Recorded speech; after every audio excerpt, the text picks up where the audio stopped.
Now we turn to the vice president, who has led the nation's response to the COVID-19 pandemic. Welcome, Mr. Vice President. Good to have you with us this evening. I just want to first, good to have you, sir. I want to get your reaction to what happened in there today. You spent many years on the Hill representing Indiana. What did you think about that committee hearing today with Attorney General Barr? Well, it was clear that the Democrats on the committee wanted to be heard more than they wanted to listen. And Bill Barr is leading the Justice Department in this country with great integrity. He brings a lifetime of commitment to the rule of law. But to see it today and the little bit that I was able to watch, Martha, it was clear that the Democrats wanted to hear themselves talk more than they wanted to hear from the Attorney General of the United States. Yeah, I mean, I think that's just a fact. You know, I think if we added up the time, I think that would prove to be a fact. Here is one of the thrusts of today's hearing, which I want to ask you to address, and it's the argument that the administration is basically fear-mongering what's going on in Portland and beyond in order to leverage law and order election. Watch this. The president wants footage for his campaign ads. In most of these cities, the protests had begun to wind down before you marched in and confronted the protesters. The playbook is to create the impression that there is violence, that he must send in federal troops, and that's how he hopes to win the election. What do you say to that, sir? Well, Martha, look, from July the 1st forward, the Department of Homeland Security informed me yesterday that we've had 188 federal officials injured by violent protesters in Portland, night after night, tearing down the fencing, vandalizing the property, throwing projectiles. You've all seen it. And I think the fact that Jim Jordan stepped forward today and used his time to put those images before the committee and before the American people was a great service. The violence in Portland has got to stop. It is clear that the local leadership and the mayor of Portland are not willing to step up. That's why we're talking to Governor Kate Brown and the state of Oregon about working in a way forward. Make no mistake about it. Yeah. Our federal officials are going to have the protection that they need. We're going to protect that federal courthouse. And President Trump has made it clear we're going to have law and order in our streets. You know, with Joe Biden, the radical Democrats, they want to defund the police. Well, what we're going to do is we're going to fund law enforcement. We're going to stand up for law and order, and that begins right in Portland. Sir, you know, the other images that are shown are this wall of moms wiping tear gas out of their eyes, and we've all seen the image of the Navy member who was, you know, they came at him pretty hard, broke his hand. Do you have any regrets about those incidents? Well, I regret any time anybody is hurt, but let's be clear, before federal officials moved in a significant way in early July to the federal courthouse in Portland, the mayor of Portland had said that he had seen a, quote, month of violence in Portland. I mean, there is nothing to the suggestion that having federal law enforcement officials, marshals, DHS personnel on the ground has had a causative effect here. The reality is that the mayor of Portland and the local community has simply allowed violent protesters to overrun that community. That community was looking the other way on groups like Antifa a long time ago, and now they're paying a price. But what President Trump has made clear, what we've made clear with federal officials, is we're saying this far and no farther. We're not only going to protect the federal courthouse and do what it takes to bring security there, but we're going to make sure that we work with the state of Oregon and we reestablish peace on the streets of Portland. The people of that community deserve nothing less. And with this president, this administration, we're going to stand strong with law enforcement and for law and order. This head-to-head is clearly going to be a big issue in the election, and you know, you see how both sides are characterizing it at this point. To their advantage. We'll see what the American people decide they believe in the end on all this. With regard to the election, even a question raised today, two big issues that were raised today. One is the issue of mail-in ballots. And here's what Representative Greg Stanton of Arizona said about that today. Watch this. There are fears that you and the president are laying the foundation to interfere with the upcoming election, specifically with vote by mail, as my colleagues have previously noted, because both of you have advanced false conspiracy theories about mail-in voting. There are so many states in the country that already have mail-in voting. They've had it for a long time. Is there any reason not to accelerate or offer that opportunity to people given the COVID-19 pandemic? Is there anything that's wrong with that in your mind? Well, Martha, look, what we've had in this country for a long time is absentee ballot voting by mail. We've had in the state of Indiana. I voted absentee myself since I got this job in Washington, D.C. And look, that requires that a person request a ballot, that then the signature is verified, and we protect the vote. The integrity of the vote is paramount. I mean, through the generations, Americans have worn the uniform, fought and died to protect all of our freedoms, and the right to vote is at the heart of this democracy. And absentee balloting is a time-honored tradition. But what you see across this country in Democrat-led states is an effort for universal distribution of ballots without the accountability that you have with absentee balloting.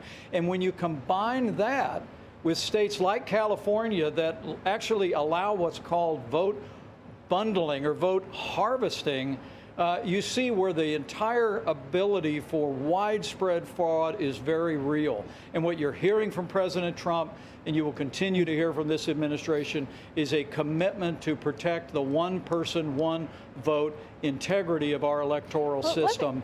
And we're going to stand strong on that. You know, I mean, I get asked this a lot. Do you think it's going to, because we'll be obviously doing our coverage as usual, do you think it's going to be a one-night election? Do you think it's going to go on for weeks? Could it even go on for a month? Given the situation that we're in with this pandemic, what do you think? Well, I think President Donald Trump's going to be elected for 4 more years, and I see greater enthusiasm all across this country today. But do you think that will happen on November 3rd? Across the country than I saw 4 years ago, and I think it's going to translate to November the 3rd. But make no mistake about it, the reality of voter fraud is undeniable. We've seen case after case around the country where there have been prosecutions. The president spoke about New Jersey.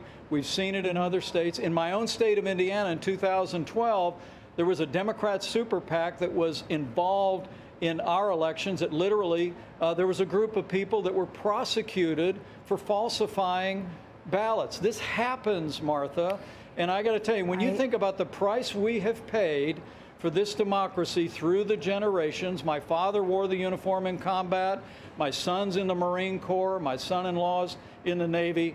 We have to stand for the principle of one person, one vote, and voter integrity is at the heart of what our democcy is all about. It sounds like that the possibility is open that it could go on longer if indeed that integrity, you believe that integrity is breached, or the president does.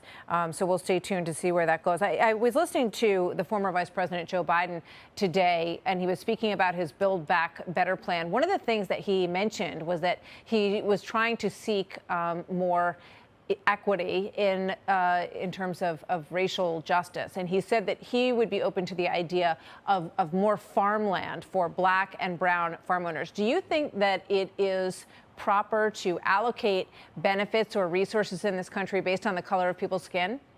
I think under this president, you've seen an agenda that's about advancing the opportunity for every American, regardless of race or creed or color.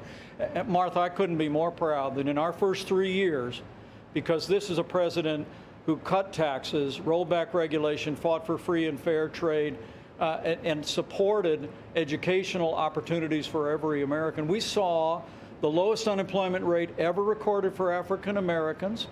We saw historic investments in black colleges and universities around America.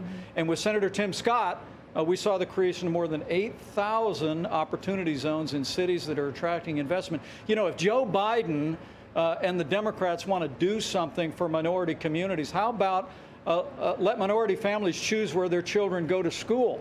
Well, I want to ask you about that. But I'm going to take that as a no, that you're not in favor of the allocation of land based on on skin color. You didn't directly answer the question, but is that accurate? Are you not in favor of any program like that? Well, honestly, I didn't hear what Joe Biden said today, and I don't even understand the concept. What we do in this country is we create opportunities for everyone. Joe Biden is denying the ability for African American families and minority families to choose where their children go to school. He actually wants to defund the school choice program right here in Washington, D.C. Yeah, we asked his representative about that last night, and I think that's going to be a big issue. When you talk about building back the economy better, remember, this is a president who passed historic tax cuts, rolled back regulation. Joe Biden, Bernie Sanders, their unity agenda of the radical left, they actually want to raise taxes by $4 trillion. They have a $2 trillion Green New Deal program that looks like Solyndra on steroids. I mean, look, we're not going to build America back better with more government, higher taxes, more regulation, more liberal policies. We're going to build America back better, stronger, and more prosperous by doing again what President Trump and I did in our first 3 years, and that is less government, less taxes, free and fair trade, educational opportunities for all. That's the way that we can grow this economy and fully recover and then some from this pandemic. A few more minutes, and I would be remiss if I don't ask you some questions about your COVID-19 meetings today. But I do want to be, since you went there, I would like to ask you about school choice, because I was very interested in this particular soundbite from the president on this issue of going back to school. Let's play that. If schools do not reopen, the funding should go to parents to send their child to public, private, charter, religious, or homeschool of their choice. Now, I think that caught a lot of people's attention, Vice President. And today, you have the American Federations of Teachers saying that they will back teachers who want to go on strike in this country, as you are under efforts to try to reopen the schools and get kids back in the classroom this fall.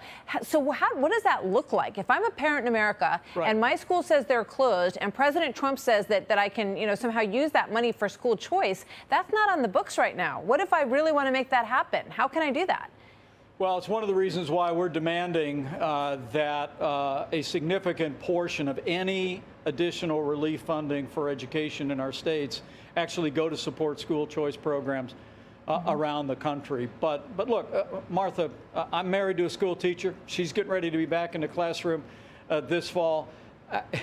We got to get our kids back to school. Now, there's going to be some states, and we follow the data on the White House Coronavirus Task Force, county by county, city by city.